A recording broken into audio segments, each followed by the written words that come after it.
विपिन शर्मा जी, अगर हम social media की बात करें तो कई तरीके की लड़ाई चली हुई है। एक तो ये कि जो असीम मुनीर वहां पर गए हैं और प्रधानमंत्री जी ने जो ट्रंप से मना कर दिया है, तो कुछ लोग ये कहते हुए नजर आ रहे हैं कि हो सकता है ट्रंप असीम मुनीर के साथ मिलकर कुछ भारत के खिलाफ भी षड्यंत्र रचने की कोशिश यहां पर कर रहे हो।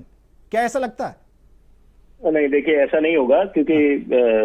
अमेरिका को भी पता है भली भांति, और भले ही वहां रिजीम चेंज हो गई है, जो बाइडेन की जगह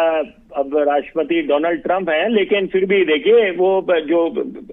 जो कूटनीति होती है उसके तहत ही आपको चलना पड़ता है देश की। तो ये ऐसा कोई कदम नहीं उठाएंगे। और साथ साथ देखिए, ये भी बात मद्देनजर रखनी चाहिए कि सोशल मीडिया या ऐसा डिजिटल मीडिया पे कोई बातें आती है तो सारी नहीं बोलूंगा, बट लेकिन बहुत हद तक ये जो है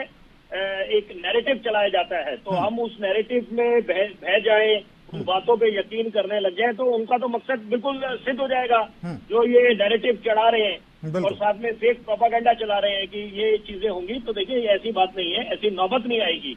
और हम लोग आशावादी लोग हैं। साथ साथ जरूरी बात मैं चाहता हूँ, अभी बड़ा अच्छा सारा वरिष्ठ पैनल है आपका, सबने अपने अपने बड़े अच्छे विचार रखे, और जरूरी बात है कि अगर अमेरिका की आप देखें, मैंने रिजीम की बात करी थी, रिजीम चेंज हुआ और डोनाल्ड ट्रंप राष्ट्रपति बने, तो उससे किसको फायदा किसको नुकसान? देखिए, वहां यूक्रेन को बिल्कुल साफ दिखाई दे रहा था कि नुकसान, क्योंकि जो जेलेंस्की की जो बॉडी लैंग्वेज थी, उनके साथ जो व्यवहार करा ओवल ऑफिस में डोनाल्ड ट्रंप ने, और बिल्कुल एक तरह से बिल्कुल उनको ऐसा उनका हाल कर दिया कि वो कहीं के नहीं रहे जेलेंस्की, और एक तरह से वो भी बड़े शर्मिंदगी महसूस कर रहे होंगे जेलेंस्की की, क्या देखिए आज हालात कर रखे हैं, वो वोट डाल के नहीं आए थे, वहां पर भी उनको जताया गया।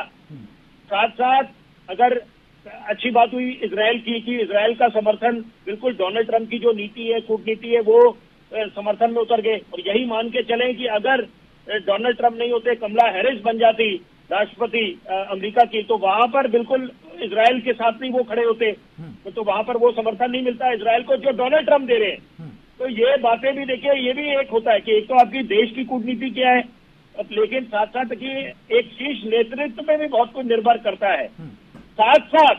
आज ध्यान केंद्रित हमें करना चाहिए, सोच उस दिशा में जानी चाहिए। हाँ, लेकिन Vipin Sharma ji, United nation, Vipin Sharma ji, America बिना किसी फायदे के तो शायद इजराइल का साथ नहीं दे रहा होगा, उसका भी कुछ ना कुछ फायदा होगा उसमें।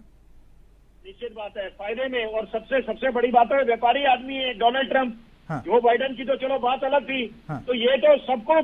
फायदे और नुकसान को मद्देनजर रखते ही करते हैं डोनाल्ड ट्रंप, और वो तो बिल्कुल साफ उन्होंने बोल दिया था अमेरिका फर्स्ट, और जो मेगा वाली बात करते हैं मेक अमेरिका ग्रेट अगेन, तो ये बड़ी अच्छी बात है। और यही कारण है जो ट्रंप्स की जो टैरिफ्स की भी बात करते हैं, हैवी टैरिफ्स इंपोज करते हैं, कि उसमें डोमेस्टिक प्लेयर जो उनके खुद के अमेरिका के, उनके हित को साधते हुए। लेकिन जरूरी बात है कि इजराइल का भी जो समर्थन दे रहे हैं, क्योंकि वो खुद भी उनका अपना इंटरेस्ट है, क्योंकि वो खुद बोल चुके हैं कि यहाँ पर जो कट्टरपंथ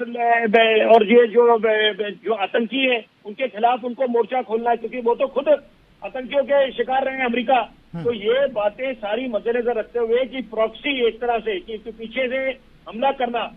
यहाँ पर जरूरी बात है कि जो संस्थाएं हैं, हम यूनाइटेड नेशंस की बात कर रहे हैं, नाटो की बातें कर रहे हैं, बड़े बड़े ब्रिक्स की बातें कर रहे हैं, तो यहाँ पर इन्होंने क्या इतने वर्षों में क्या हासिल करा है? क्योंकि अगर युद्ध की स्थिति ज्यों की त्यों बनी हुई है, यूक्रेन रूस का युद्ध चली जा रहा है, इजराइल फिलिस्तीन, इजराइल ईरान, तो ये मतलब इस समय विश्व कहाँ जा रहा है? तो ये भी मुझे लगता है सोच उस दिशा में जानी चाहिए। ठीक है, हेमंत गुप्ता जी कुछ कहना चाहते हैं? प्रथम जो हमारे बच्चे हैं वहां पर, उनको उनका सेफ एग्जिट होना चाहिए, चाहे आर्मीनिया के रास्ते, चाहे